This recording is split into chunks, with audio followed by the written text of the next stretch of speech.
president that is 5'10", 285 pounds, the biggest cankles you've ever seen, orange face, convicted felon, is for a person of color or a woman to spit facts about him. And Charlemagne the God did this straight into the belly of the beast on Lara Trump's Fox News show. We know that Trump doesn't govern. We know he sits around in free bases and injects and snorts right-wing propaganda because he's so incredibly insecure.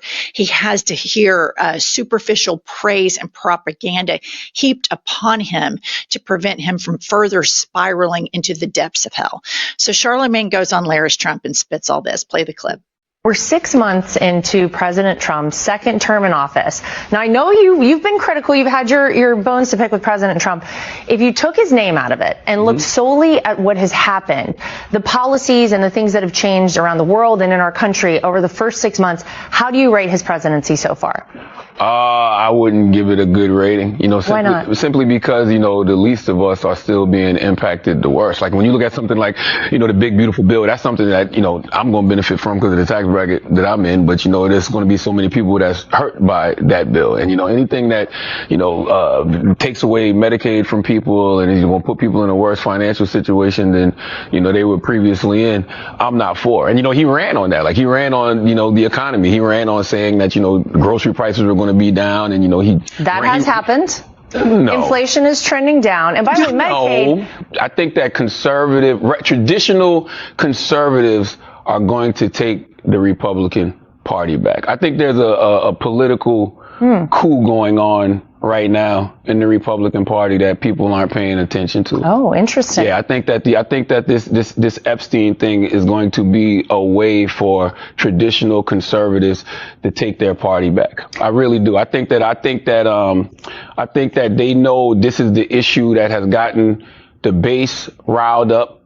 The MAGA base isn't letting this issue go, and for the first time, they know they can, probably take their party back and not piss off the MAGA base.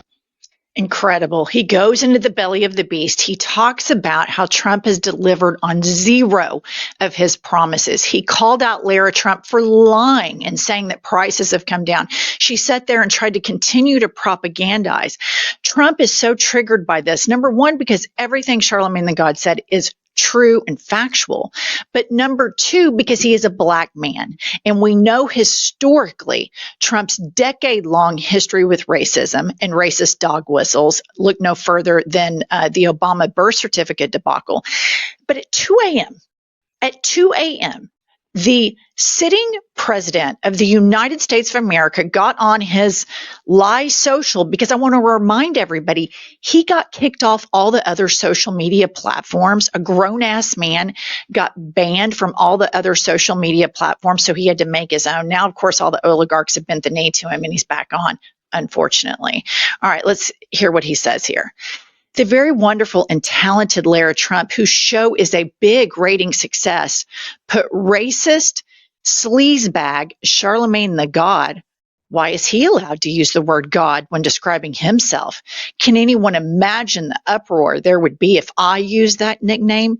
He's a low IQ individual, has no idea what words are coming out of his mouth, and knows nothing about me or what I have done, just like ending 5 wars, including a 31-year bloodbath between Republic of Congo and Rwanda, where 7 million people have died, and there was no end in sight. He didn't know that, or India or Pakistan, or wiping out Iran's nuclear capabilities, or closing the horrendous open borders capitalized, or creating the greatest economy where prices and inflation have come way down, and where stupid and corrupt Joe Biden set the record for doing the worst job as president ever. But this dope, Charlemagne, would vote for Sleepy Joe or Kamala. Remember, 1 year ago, our country was dead.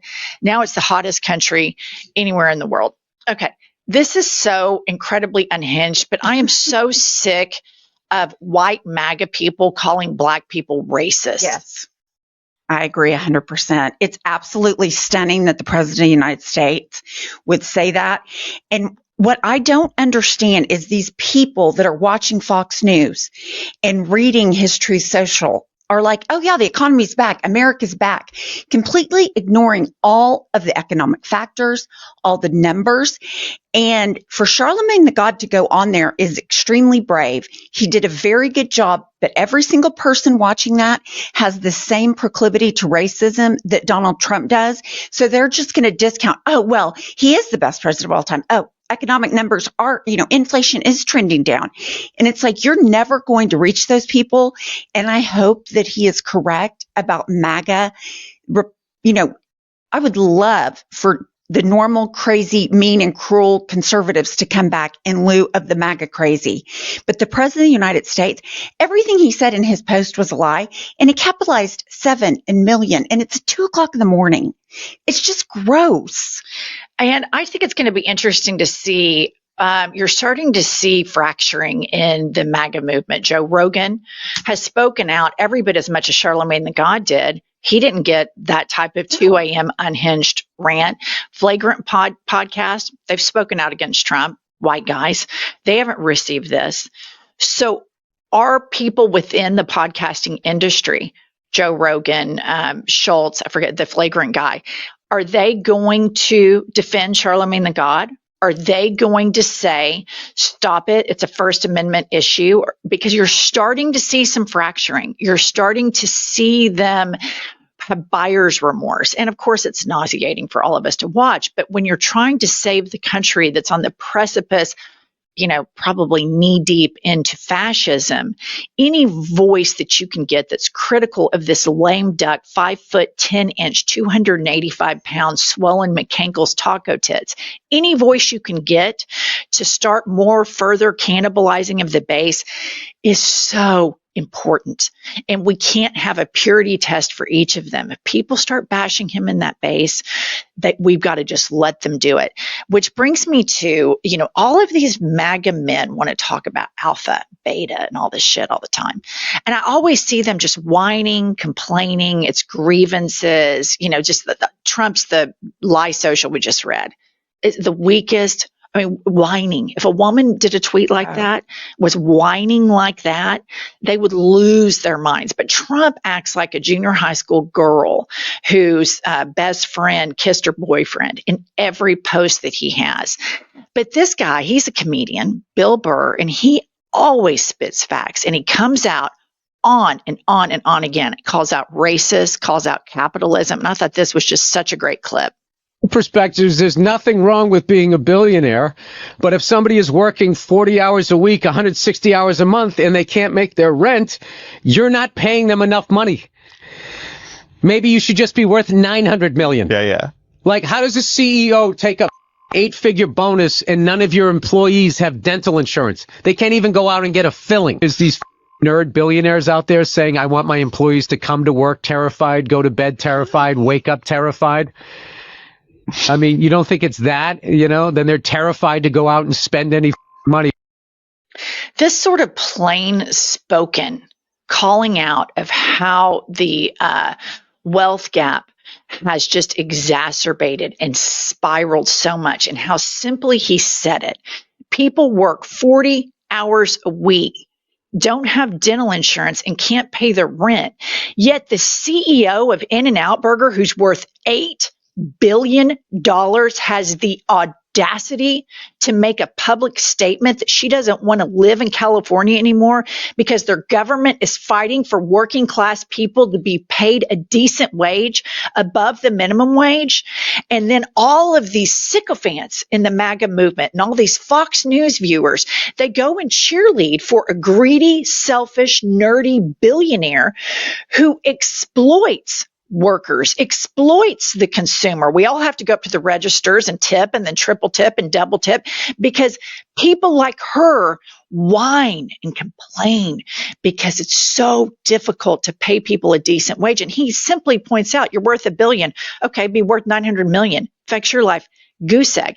But the Democratic Party has such difficult time messaging this thing so simply, just the way he did it, where it penetrates into the American psyche. Wait a minute. This is nuts. We're fighting for this guy to get, 8-9 figure bonus while people can't pay for childcare. can't pay for transportation. It's insane. It's completely insane. And you look at how the poor have been demonized, start with this trickle down economics. You have people that work 160 hours a week. Like, let's say Walmart, they don't have health insurance. They have to use Medicaid. They can't afford to buy food and pay their rent. So they use SNAP benefits. And now Republicans, instead of increasing the minimum wage, are telling those people, you don't get to have food. You're lazy. You don't get to have health care. You're lazy. You need to work harder.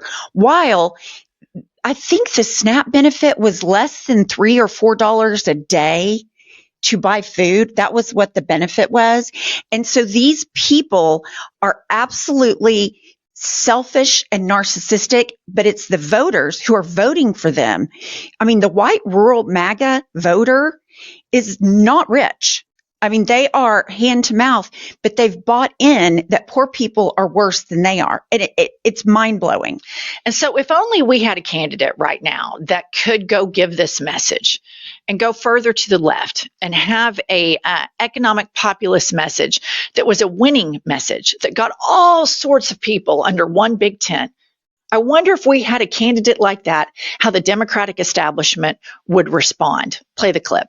If part of the issue with your party, do you think, is not embracing enough of the energy on the left flank of your party? You're seeing what's happening in your neighboring state in New York. Zoran Mamdani, he's the Democratic candidate, Democratic Socialist candidate there. Democratic leaders are not supporting him. Is that a problem? Do you support him? So you and I are going to have this conversation, and I'm going to say to you one day, I told you so. This is not a left-right issue. It really isn't. It is an authoritarian versus people who want pragmatic government that makes a difference in the lives of American people. I'm one of these people that says the lines that divide us in America are not nearly as strong as the ties that bind us. Big corporations, people want to keep our eyes on the screen, want to pit us against each other and tell us how much we should hate each other. I'm sorry.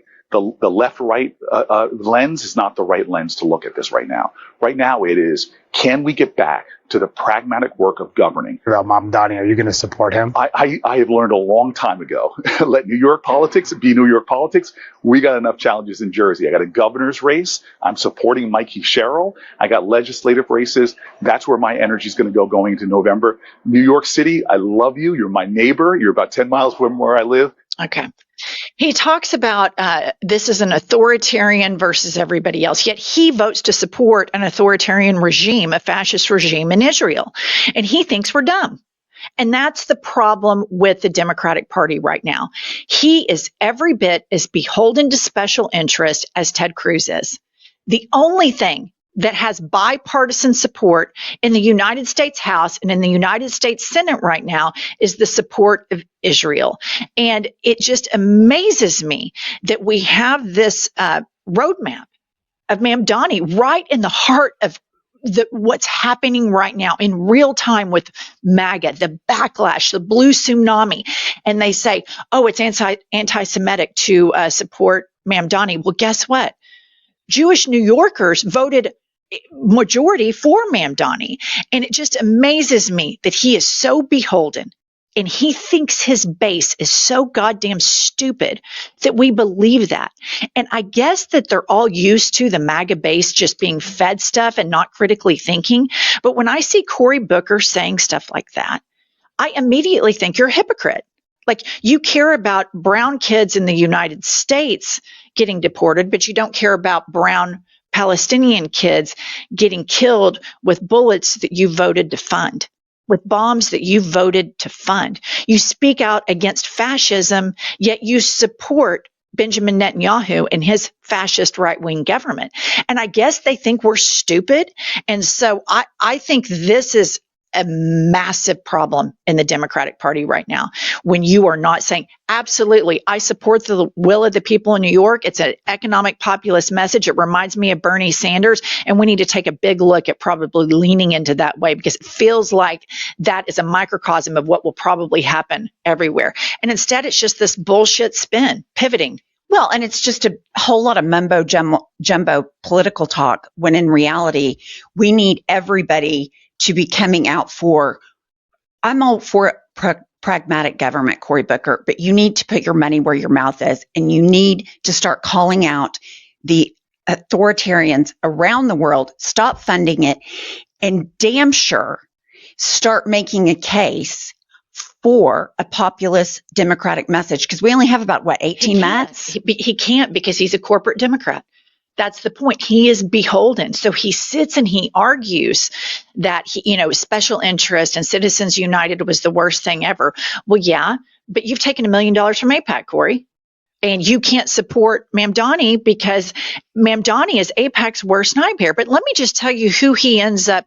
This is what's going on with the United States foreign policy right now. And so you end up having corporate Democrats that vote the same way as fanatics like this. And I just want to play this clip of Moses Mike Johnson's foreign policy. Mike Johnson, the 56th Speaker of the House of Representatives in America. We're here with a delegation of members of the House. We're so grateful to be in Israel, particularly on this day, recognizing the destruction of the temples two times in history. But it is such a moving time for us to be here at the Wailing Wall. We've offered our prayers. We put our notes into the wall as is traditional. And we're so moved by the hospitality of the people and the great love of Israel. Our prayer is that America will always stand with Israel, and that we will we pray for the preservation and the peace of Jerusalem. That's what Scripture tells us to do. It's a matter of faith for us and a commitment that we have. Okay, I want to remind you that Israel was founded in 1945, and so Scripture's reminding him to do this. This is not foreign policy. This is magical Iron Age thinking. This is fucking crazy. And then there's more pictures of like Sarah Huckabee Sanders over there. We have crazy Christian problem in the United States of America. And then the people that could save us from these fanatics, the Cory Bookers, are bought and paid for by the same people that exploit right-wing American Christians, because they can tell the right-wing American Christians, well, in order for Jesus to come back, the Jews need to be in Israel. And Mike Johnson believes that shit because he's a rapture prepper. And then you have the corporate Democrats voting with these same people. And the Israeli government is playing all of us. Right. And guess what, America? They have free health care. They have low-cost college education, and we fund it. We fund it. So if it is America first, MAGA, why is it always Israel first? That's all we have for today. Buy our book, Life is a Lazy Susan of Shit Sandwiches. It's a great way to support us. We're on